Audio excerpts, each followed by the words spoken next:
nous vous présentons le témoignage de Séverine, qui a été chef d'exploitation pendant près de 15 ans avec une trentaine de chevaux à gérer au quotidien. Séverine a été confrontée à la perte de foncier ainsi qu'à des soucis de santé. Soutenue par la Chambre d'agriculture et l'association Réagir, nous avons choisi d'aller jusqu'au rétablissement professionnel. Aujourd'hui, Séverine est réinstallée sur une petite structure dont le foncier lui appartient, tout en ayant réadapté son activité.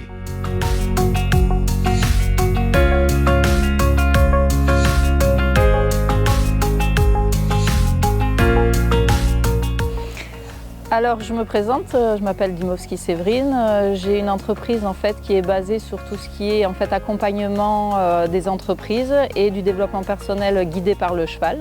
C'est Horse Connect 40 et j'ai également un élevage de mini poneys à côté qui vient complémenter cette activité.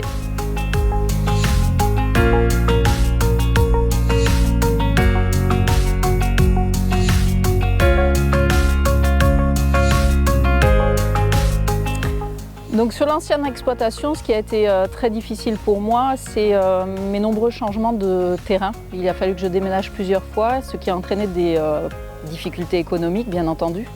Et donc une entreprise qui ne pouvait pas être pérenne sur un lieu permanent. Et c'est vrai que cette situation m'a mis fortement en danger. C'est ce qui a fait qu'au bout de 3 déménagements, je me suis dit que je ne pouvais absolument pas continuer dans cette situation-là et j'ai décidé donc d'aller vers des aides extérieures et j'ai appelé donc dans un premier lieu une assistante sociale qui m'a redirigée donc sur la Chambre d'agriculture.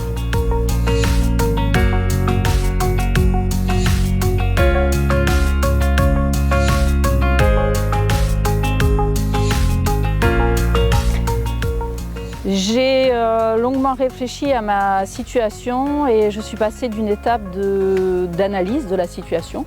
Puis ensuite, j'ai accepté aussi ma situation économique due à mes nombreux déménagements et le fait de ne pas trouver de terrain. Donc à partir de là, je me suis dit qu'il fallait trouver des solutions, des ressources pour y arriver. Et c'est vrai que grâce à la Chambre d'agriculture et certains points soulevés sur cette dynamique professionnelle compliquée, tant sur le plan économique que sur le plan de trouver le lieu en fait, m'ont permis justement de réagir et de me dire maintenant c'est important d'aller vers l'avenir et de trouver des solutions, mais cette fois-ci pérennes.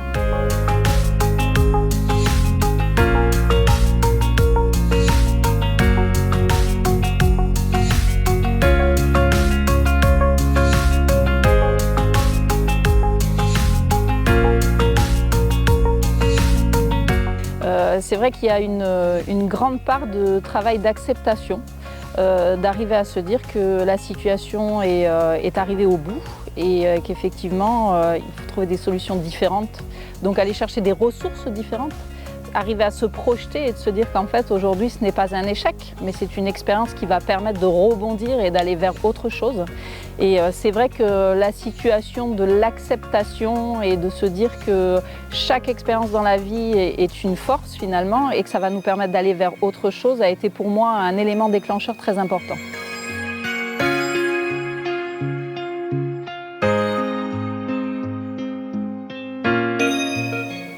Alors comme j'aime souvent à le dire, la vie des autres n'est que la vie des autres et de mon côté j'ai beaucoup travaillé là-dessus et je me suis rendu compte que chacun a son prisme, son visuel sur chacun d'entre nous et c'est vrai que moi j'ai décidé de dire que ce que j'avais vécu ça avait été difficile mais que ça avait été salvateur et que j'avais envie de transformer cet échec en réussite. Et à partir de là, ce que peuvent penser les autres, je pense qu'aujourd'hui, c'est ce qui est le moins important sur l'ensemble de la situation. Il faut savoir continuer à avancer et regarder sa route et aller droit devant et tracer son propre chemin.